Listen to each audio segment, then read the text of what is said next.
அது குறிப்பா சொல்லணும்னா வந்து இக்ஸிங்கிற முறை வந்து பெரிய அளவுல இன்னைக்கு பார்த்துக்கிட்டு இருக்கோம். அந்த இக்ஸியினுடைய செயல்பாடுகள் என்ன? யாருக்கெல்லாம் அது வந்து பயனுள்ளதாக இருக்கும்? அத பத்தி இன்னைக்கு விரிவா சொல்லுங்க. கண்டிப்பா. இப்போ இந்த இக்ஸி அப்படின்றத வந்து இன்ட்ராசைட்டோபிளாஸ்மிக் ஸ்பெர்ம் இன்ஜெக்ஷன் அப்படின்னு சொல்லுவோம்.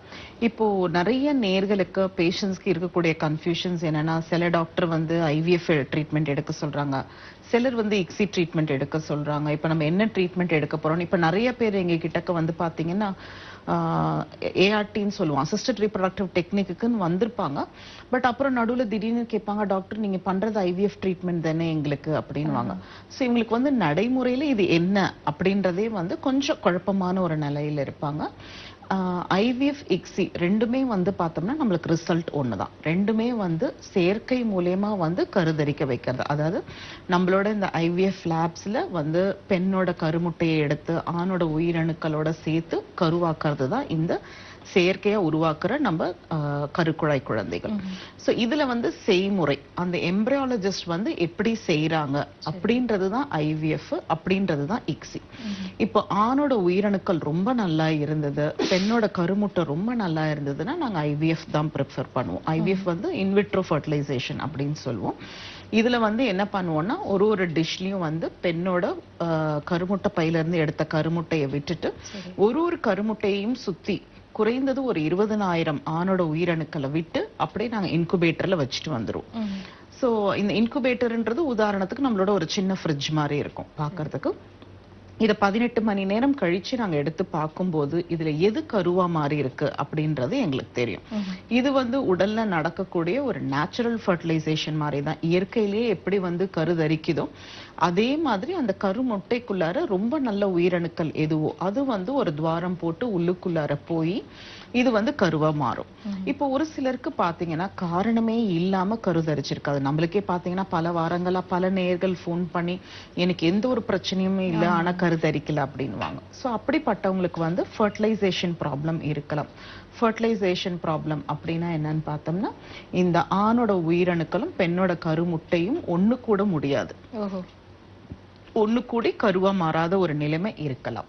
இது வந்து நடைமுறையில ஏன் அப்படின்னு பார்த்தோம்னா ஒரு சில பெண்களோட கருமுட்டைக்கு இயற்கையாவே வந்து வெளியில ஜோனான்னு சொல்லுவோம், அது ரொம்ப திக்கா இருக்கலாம்.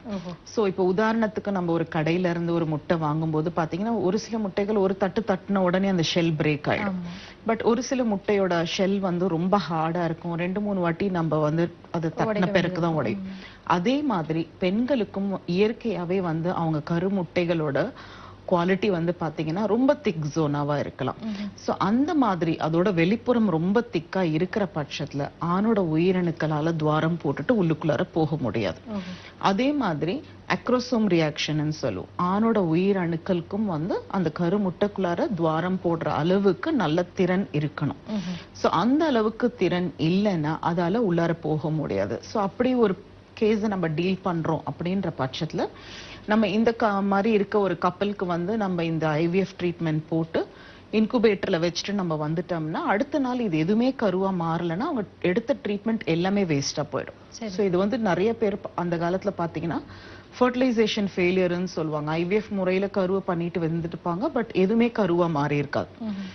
ஸோ இதுக்கு தான் வந்து பாத்தீங்கன்னா நடைமுறையில வந்து பலர்மோ அப்படின்ற சயின்டிஸ்ட் வந்து ஒரு நாள் தற்செயலா வந்து அவர் இந்த ஐவிஎஃப் ட்ரீட்மெண்ட் பண்ணிட்டு இருக்கும்போது ஆக்சிடென்டலா வந்து ஸ்பெர்மை கொண்டு போய் அவரே வந்து கருமுட்டைக்குள்ளார தனக்கு தெரியாம இன்ஜெக்ட் பண்ணாரு. ஸோ அந்த இன்ஜெக்ட் பண்ண கருமுட்டையை எதுக்கு வேஸ்ட் பண்ணுவான்னு அப்படின்றதுக்காக இதை இன்குபேட்டர்ல வச்சுட்டு அடுத்த நாள் பார்க்கும்போது அது கருவா மாறி இருந்தது. ஸோ அவர் ஆக்சிடென்டலா பண்ண ஒரு ப்ரொசீஜரையே வந்து இப்போ நாங்க இந்த மாதிரி ஃபர்டிலைசேஷன் ஃபெயிலியர் இருக்கலாம், உயிரணுக்கள் குறைபாடு இருக்கலாம் அப்படின்ற தம்பதியருக்கு இக்ஸின்ற செயல்முறையில செஞ்சிட்டு வரோம். சோ இந்த செயற்கையான செயல்முறையில நாங்க என்ன பண்றோம்னா ஒரு கருமுட்டைக்கும் இருக்கக்கூடிய நல்ல திறனான உயிரணுக்களை எடுத்து ஒரு சின்ன ஊசி பிப்பெட் மூலமா போய் அந்த கருமுட்டைக்குள்ளார துவாரம் போட்டு கொண்டு போய் நடுவுல செலுத்திட்டு வந்துடும். ஸோ இப்போ என்னால முடிஞ்சதுன்னா இன்னைக்கு அதுக்கு ஒரு லைவ் வீடியோ வச்சிருக்கிறேன். ஸோ அது எல்லாமே நாங்க காட்டுறோம். ஒரு கருமுட்டைன்றதை நாங்க வந்து எப்படி ரிட்ரீவ் பண்றோம் எங்களோட ஐவிஎஃப் லேப்ல ஃபாலிக்கல்ல இருந்து. ஒரு கருமுட்டைன்றது உதாரணமா பார்க்கிறதுக்கு எப்படி இருக்கும், ஆணோட உயிரணுக்களை வந்து அது வந்து பாத்தீங்கன்னா அதை ஹோல்ட் பண்றதே ரொம்ப கஷ்டம். நம்ம பிப்பட் இங்க எடுத்துட்டு போறதுக்குள்ளார பாத்தீங்கன்னா உயிரணுக்கள் போய் இன்னும் கொஞ்சம் தூரம் ஓடி போய் நிற்கும். ஸோ ஃபர்ஸ்ட் எடுத்த உடனே அந்த ஆணோட உயிரணுக்களோட டெய்லை இமோபிலைஸ் பண்ணும். ஸோ அது மூமெண்ட்டை ஸ்டாப் பண்றதுக்காக டெய்லை கட் பண்ண பிறகுதான் அதை வந்து ஹோல்ட் பண்ணவே முடியும். ஸோ அந்த ஸ்பெர்ம் ஹோல்டிங் டெக்னிக் எப்படி இந்த இக்ஸின்ற ட்ரீட்மெண்ட்ல வந்து எப்படி நம்ம கொண்டு போய் ஆணோட உயிரணுக்களை உள்ளார செலுத்துறோன்றது இன்னைக்கு நம்மளுக்கு டைம் பர்மிட் பண்ணுச்சுன்னா அந்த வீடியோ போட்டு